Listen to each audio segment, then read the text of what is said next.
우리가 어제 본문에서는 나병이 걸린 사람들이 회복되었을 때 지켜야 할 규례들, 어떻게 이 사람이 공동체 가운데 회복되어서 들어올 수 있는가를 우리가 살펴보았습니다.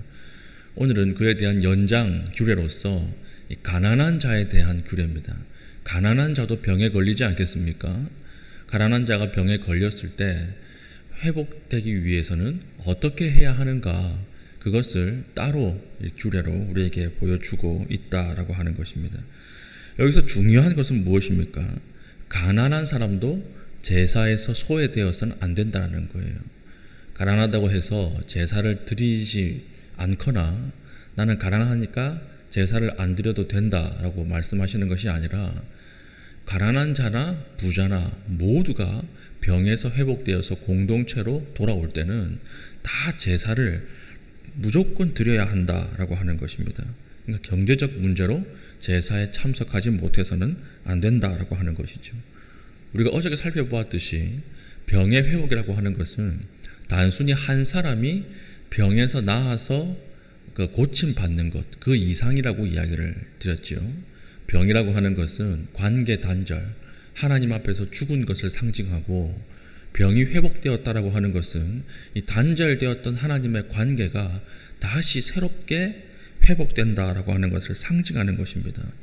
그러므로 나병이 나았다라고 하는 것은요, 단순히 병의 나음 그 이상의 의미로서 하나님과의 관계가, 깨어졌던 관계가 다시 회복되고 죽었던 사람이 다시 살아난다라고 하는 이런 상징성이 있기 때문에 너무 중요한 사건입니다.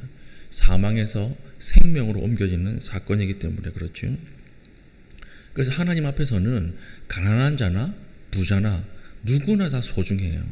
돈이 많다고 해서 하나님 더 예쁘게 보시는 것도 아니고, 돈이 적다고 해서 하나님께서 이렇게 하대하게 대하시는 것도 아니다라고 하는 것입니다. 오늘날의 시대는 어떻습니까? 오늘날은 재정 기여도에 따라서 우리의 가치가 달라지죠. 비행기를 타도 1등석, 이코노미, 비즈니스가 나눠져 있고, 병원도 마찬가지입니다. 돈 많은 사람들은 최고의 치료를 받고 생명의 존엄성 앞에서도 돈에 대해서 가치가 갈라지는데, 하나님은 그러지 않는다라고 하는 것입니다. 하나님은 돈 앞에 사람을 판단하거나 구별하지 않으신다라고 하는 것입니다. 이것이 오늘 우리나라의 교회에 주는 굉장히 하나님의 어떤 좀 무서운 말씀이라고 할까요? 하나님은 돈 앞에 좌지우지되지 않으신다라고 하는 거죠. 오늘 우리나라의 한국 교회는 돈 앞에 많이 왔다 갔다 하지 않습니까?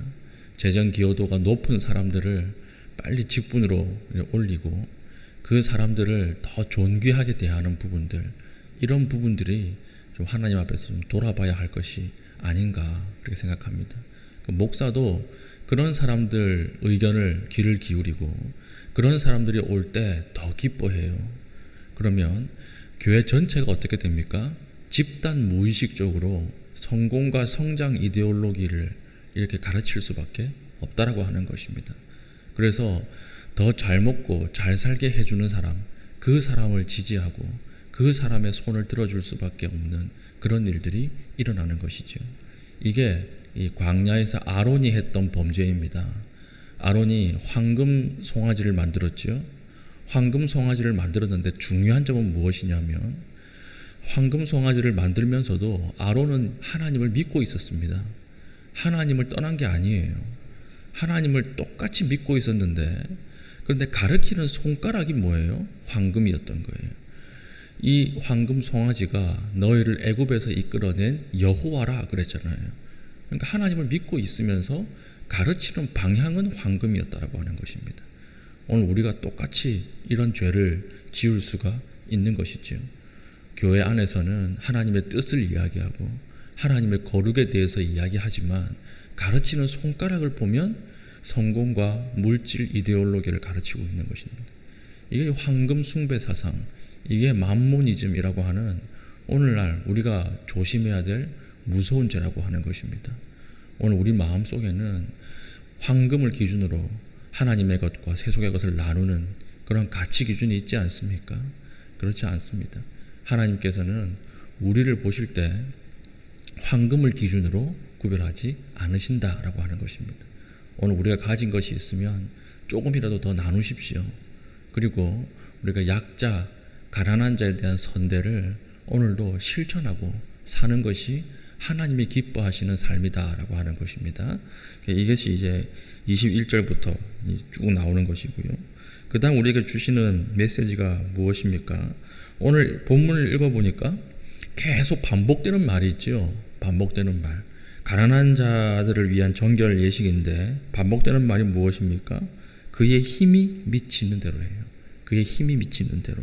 21절에도 만일 그가 가난하여 그의 힘이 미치지 못하면 이렇게 하라 이렇게 되어 있고, 22절 그의 힘이 미치는 대로 산비둘기 둘이나 집비둘기 새끼를 잡아라 이렇게 되어 있고요. 그리고 30절도 그렇죠. 그의 힘이 미치는 대로, 31절도 곧 그의 힘이 미치는 대로, 32절도 그의 힘이 미치지 못한 자의 규례가 그러하니라. 그의 힘이 미치는 대로라고 하는 말이 무엇일까요? 최선을 다하는 것입니다. 재물의 수준이 떨어졌다고 해서 제사의 수준이 떨어져서는 안 된다는 것입니다. 하나님 우리의 무엇을 보시죠? 중심을 보신다라고 하는 것입니다. 집 비둘기나 산 비둘기는 가난한 사람들이 먹을 수 있는 유일한 고기였습니다. 당시에 우리가 고기나 먹으러 가자 이러면 돈이 비싸잖아요. 그러니까 고기를 먹을 수 없으니까 손님이 왔을 때 산에 가서 이렇게 산 비둘기를 잡아서, 집에서 키우는 비둘기를 잡아서 그렇게 고기를 먹었던 것입니다. 그러니까 가난한 사람이라고 하더라도 하나님 앞에 드릴 때는 최선을 다해서 그의 힘이 미치는 대로 그 중심이 하나님을 바라보고 제사를 드려야 한다. 그렇게 말씀하고 있는 것입니다. 그러니까 제물의 종류와 양이 제사를 결정하는 것이 아니라 그 제사 앞에 나오는 제물 드리는 사람의 마음이 제사의 퀄리티를 결정한다라고 하는 것이죠. 오늘 우리에게 참 주시는 귀한 말씀이죠. 하나님 앞에 우리가 나올 때 우리가 앞에서 강조했던 것처럼 돈 많다고 해서 하나님 기뻐하시는 것이 아닙니다. 누굴 기뻐하세요? 중심이 바로 서 있는 사람. 하나님 앞에 그 중심으로 나오는 사람을 하나님께서 기뻐하신다라고 하는 것이죠. 창세기에 보면 가인과 아벨의 제사 드리는 이야기가 나옵니다. 그런데 하나님께서 아벨의 제사는 받으시고 가인의 제사는 안 받으세요. 왜 그렇습니까? 가인은 분을 품고 제사 앞에 나왔기 때문에 그렇습니다. 그 가인은 하나님 앞에 그 중심이 하나님이 아니라 자기 자신이었던 것이죠. 그러니까 하나님께서 뒤에 어떤 말씀을 하십니까? 아벨과 그 제사는 받으시되 가인과 그 제사는 받지 아니하시니라. 이렇게 말씀하시는데 이게 굉장히 무서운 말입니다. 하나님께서 제사를 받으실 때 아벨의 제사만 받으시는 것이 아니라 아벨 그 존재 자체도 받으신다는 거예요. 근데 가인은 가인의 제사만 안 받으시는 것이 아니라 뭣도 안 받으세요? 가인 자신도 안 받으세요.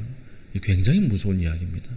우리가 하나님 앞에 예배하러 나올 때 중심이 하나님을 바라보지 않고 마음속에 많이 분산되어 있고 이렇게 하나님을 떠나 있을수록 하나님께서는 우리의 예배만 안 받으시는 것이 아니라 우리의 삶 전체도 안 받으신다라고 하는 것이죠.